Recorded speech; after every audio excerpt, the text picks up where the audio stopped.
It was a little after 1 a.m. on a Tuesday when he walked in. I noticed him immediately. Late 40s, clean cut, well-groomed. Not the kind of guy who usually found his way into a place like this, especially at this hour. The dive bar was nearly empty. Just a couple of regulars finishing their drinks, the jukebox humming its usual classic rock.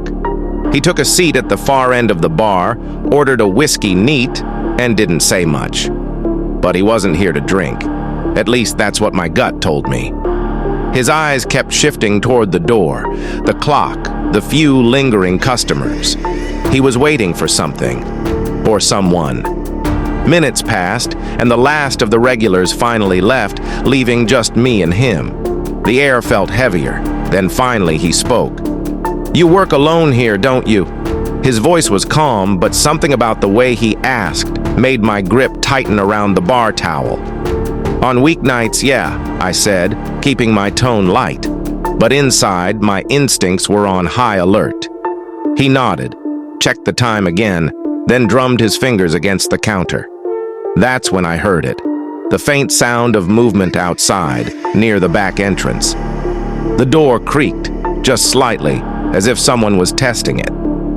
I barely had time to react before the man set down his drink and met my eyes. "You might want to lock that door," he said, quiet but firm.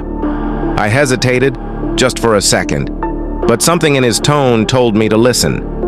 Moving quickly, I reached for the lock and turned it just as a heavy thud hit the door. My breath caught. Whoever was out there hadn't expected it to be locked. For a moment, the bar was silent except for the hum of the old neon sign outside. Then, without another word, the man placed a few crisp bills on the counter, stood up, and walked toward the exit.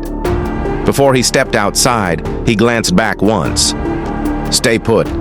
Lights off," he murmured. And then, just like that, he was gone.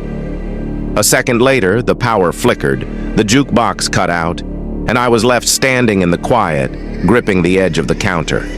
I don't know who he was. I don't know what he was waiting for. But that back door, I kept it locked for the rest of the night.